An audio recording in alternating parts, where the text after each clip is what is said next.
Font-Saint-Denis, cette commune du nord de la Martinique, accueillait la 3e course de côte de la saison. Plutôt habitués à la pluie, les Denisiens et les nombreux passionnés de sport automobile ont bénéficié d'un soleil radieux tout au long de la journée. Un beau temps qui a accompagné une première, celle d'une course de côte nationale sur ce tracé, et même d'une course de côte nationale tout court en Martinique depuis fort longtemps. Course de côte nationale est une course de côte dont le tracé mesure au minimum 2 km 400, bien au-delà du kilomètre et demi habituel de nos courses de côte.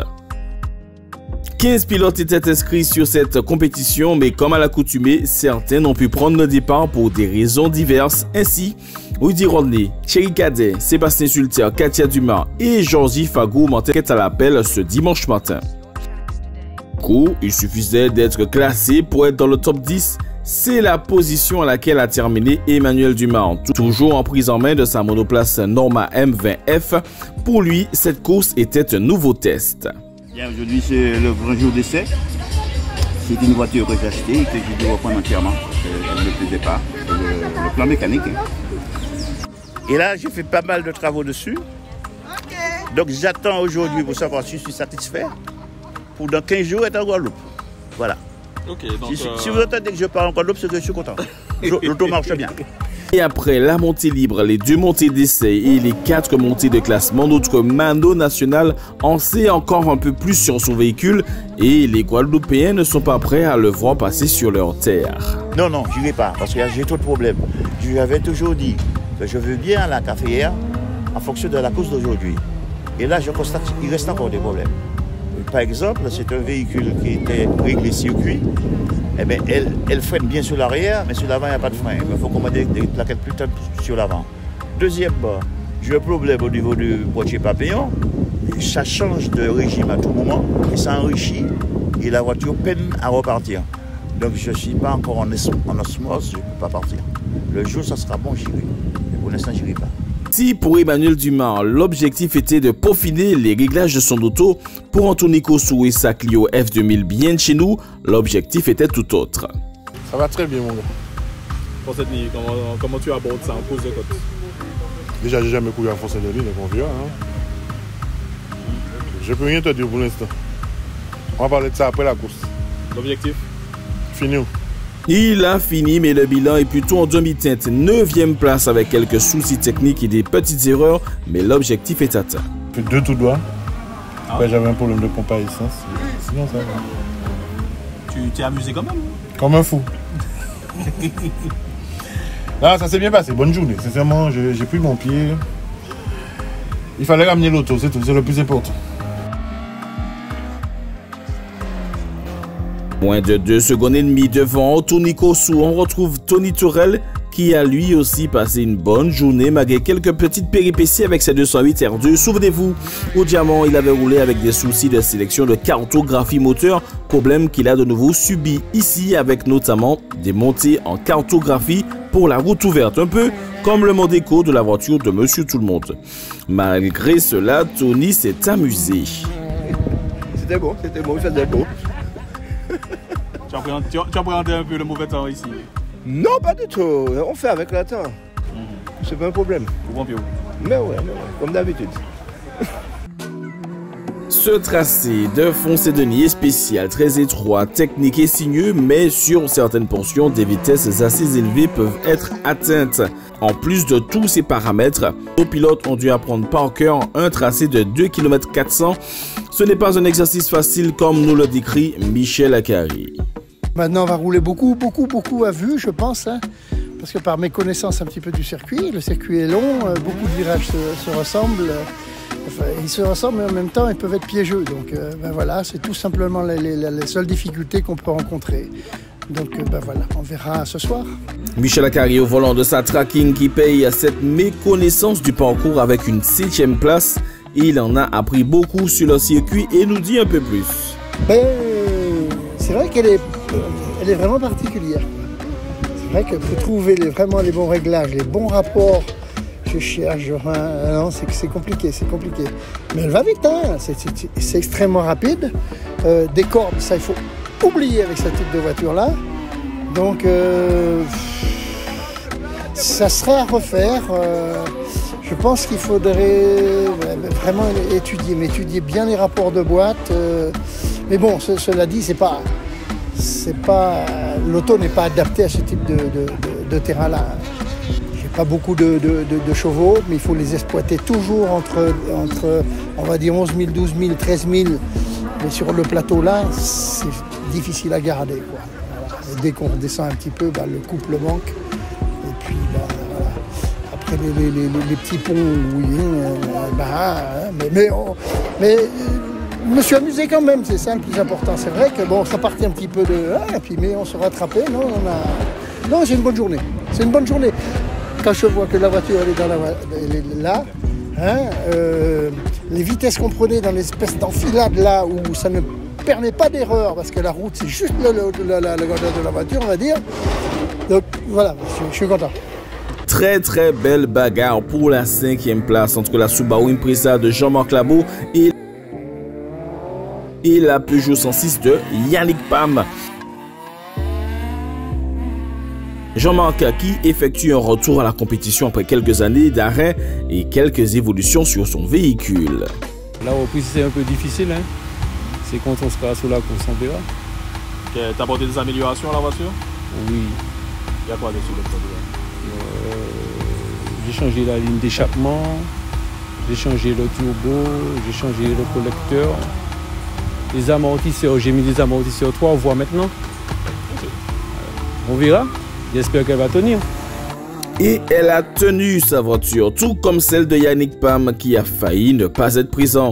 Eh ben, aujourd'hui ça va, parce que hier au soir, j'étais pratiquement à 2 doigts de dire que je roule pas, parce que j'ai eu un souci sur le véhicule. Et je remercie M. Hervé Jacquat qui m'a dépanné. Donc là c'est bon et on va voir qu'est-ce que ça donne tout à l'heure. Comment tu appréhendes Pont-Saint-Denis en course de côte sur 2 km 4? Alors c'est une première sur 2 km 4. Là je l'ai fait il y a 11 ans de ça en gros. Je l'ai fait, c'était ma première voiture de course, toujours sur 106, mes premières phases. Et là je l'ai fait sur cette monture là, plus puissante. Donc on va voir. Mais j'attends les résultats. Et les résultats sont plutôt bons. Au prix d'une très belle 4e montée, Yannick chip la 5e place à Jean-Marc Labou pour seulement 35 centièmes de seconde. Très grosse satisfaction pour ce pilote qui continue sa progression. Comme je te disais ce matin, c'est une course que je ne pensais pas faire, mais j'ai pu la faire. Dieu merci, tout s'est bien passé. Je suis satisfait. Tu vois, même la voix est cassée. Pour ton nom, donc ça va, impeccable. Qu'est-ce que tu penses que tu peux améliorer pour être encore meilleur? Le pilotage, ça c'est un travail à faire. Ça je le ressens sur le véhicule, là la voiture elle est fiable, elle est homogène et là c'est le pilotage qu'il faut travailler. Donc voilà, mais il faut faire le travail pour. Donc voilà, c'est ça. Donc on fera ce qu'il faut faire. Yannick Pam a fait ce qu'il faut faire pour avoir cette 5e place. Dommage pour Jean-Marc Labou qui échoue à une belle 6e place avec une Subaru qui paraît fiabilisée. De plus en plus rapide avec sa Demons Car, Alexis Dabrowski continue sa prise en main. Oui, ça va. On commence à bien rouler. Encore un peu de boulot à prendre encore la voiture parce que ça marche fort, ça freine bien. Après, c'est à moi de mettre dans le bain, mais ouais, on a bien roulé. Mon raquette, c'était une belle surprise, c'était inattendu. Et puis, on s'amuse un peu avec Michel. Donc, c'est bien. Après, la prochaine étape, on ira chercher les R5 peut-être l'année prochaine. Voilà. L'objectif aujourd'hui pour toi? Rouler. Voilà, 3e course avec la Demon Car. Donc, rouler. En plus, il fait beau, donc on a beaucoup de chance. Après, le parcours n'est pas trop typé pour les barquettes, très sinueux, très technique. Donc les 4 motrices vont être largement devant nous. Mais on s'amusait et puis on verra avec M. Dumas et M. Akari comment ça va se passer. Mieux que de se battre avec Dumas et Akari, Dabrowski a carrément pu finir 4e au pied du podium. Derrière les 4 roues motrices mais loin devant Pam, Alexis est satisfait de sa performance malgré les problèmes techniques. Bien, et la voiture, on est en panne. Pompe à essence qui a lâché début d'après-midi sur la première chrono. Donc voilà, on a dit qu'on faisait le job, donc on a fait quelques petits réglages pour pouvoir finir, mais bon voilà, on n'a pas pu améliorer, mais c'est pas grave. On a fini, la voiture est là, donc voilà. Du coup, tu aurais pu faire encore mieux? Ouais, je pense que j'aurais pu faire encore mieux, mais non, mais c'est très bien. C'est très bien pour la troisième course. Voilà, quatrième au général, c'est bien pour nous, c'est bien pour l'équipe, donc on est très contents. Juste avant de passer au podium, petit clin d'œil aux pilotes de kart qui étaient en démonstration sur leur KZ125.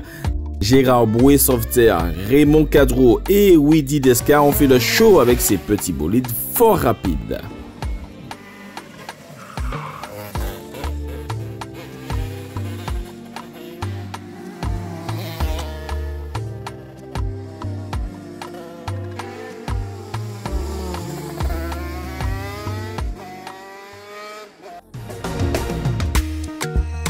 Passons au podium maintenant. Avec une voiture un peu moins efficace sur le papier, pas de surprise pour Loïc de Roussy et sa Mitsubishi Lancer Evolution 9 Groupe R4 qui se retrouve en 3e position après de 7 secondes du vainqueur.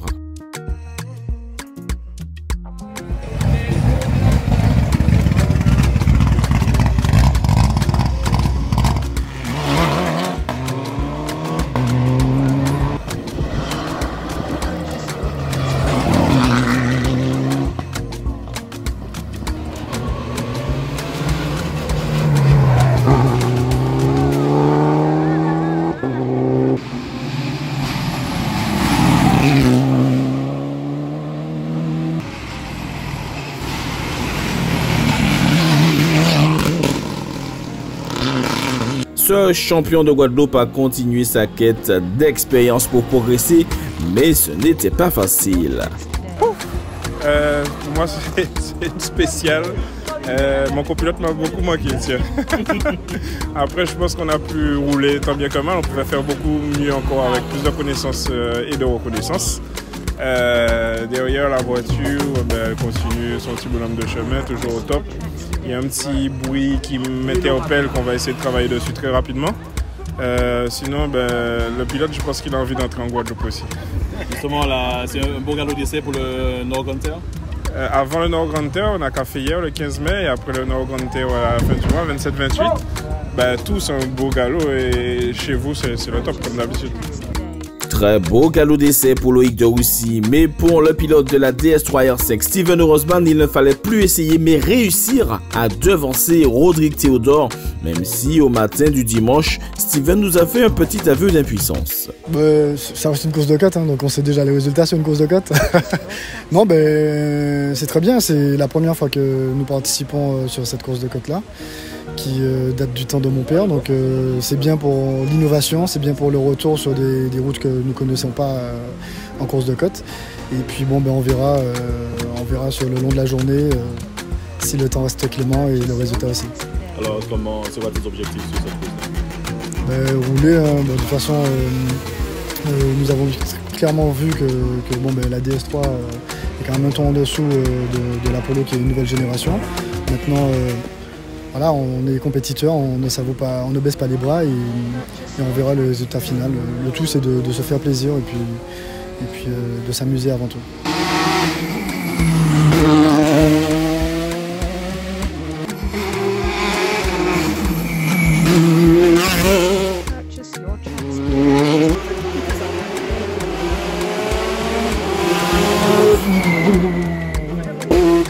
Au vu des passages, nous pensons qu'il s'est fait plaisir et s'est amusé. Cependant, le compétiteur qu'il est a malgré tout soif de revanche. Course de côte assez sympathique. Maintenant, je crois qu'on essuie encore une deuxième place. Donc, on va pas s'habituer à cette place-là par contre. Mais maintenant, course de côte, on n'a pas de couverture chauffante qui font on part un peu en retrait en dessous de l'Apollo. Mais très bon résultat et puis on s'est fait plaisir et voilà. La suite du programme pour toi, c'est quoi? Tu vas en Guadeloupe ou tu restes au Galion? Pour l'instant, assez difficile en termes de partenariat. Donc on voit bien que la voiture n'a pas trop de partenaires dessus. Donc on verra en fonction de cela. Maintenant, s'il y a des partenaires intéressés, il y a de la place sur la voiture. Vous l'aurez compris, le grand vainqueur, c'est encore lui. Rodrigue Théodore et sa Polo R5 n'ont été devancés au classement que lors des 2 montées d'essai. Sinon, il s'est imposé en remportant toutes les montées de classement. Rodrigue nous raconte sa journée. Aujourd'hui, c'était... Enfin, grâce à Dieu, on a une belle journée. Beaucoup de soleil, donc ça nous a permis d'avoir les bons pneus. On va pas aujourd'hui on avait les bons pneus. Bon, malheureusement, on n'avait pas le setup pour le sec, puisqu'on avait laissé un setup gras comme on avait eu à Saint-Joseph, parce qu'ici il pleut toujours. Malheureusement, aujourd'hui, il n'a pas plu. Donc ça nous a quand même permis de compenser avec des pneus assez durs. Ça nous a permis de pouvoir exploiter un tout petit peu. Bon, c'était pas optimal, mais c'était pas mal. Et bon, j'ai cherché quand même quelques petites choses à faire. Et puis après, sur les dernières, je me suis amusé un peu dans les épingles. Et bon, c'était chaud, mais ça a été. La suite du programme maintenant pour toi, ce sera quoi? Eh bien, déjà préparer normalement le grand fond en Guadeloupe. Donc c'est la prochaine étape. Si je ne fais pas le grand fond, j'irai faire le vin de Mâcon à Mâcon, en France. Et puis sinon, après, course de côte du Gagnon, 6 juin. Et 3 juillet, la course de Côte du François. Donc pour le moment, c'est ça le programme.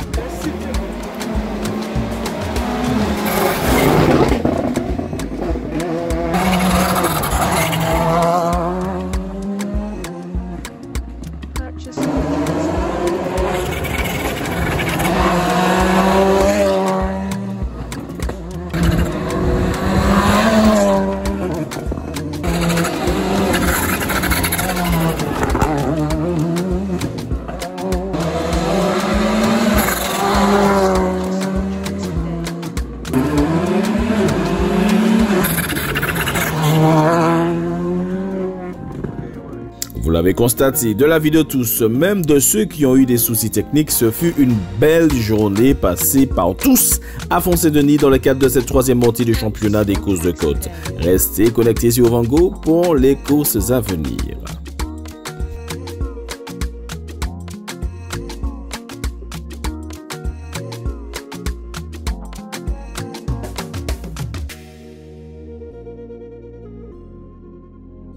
Purchase your tracks today.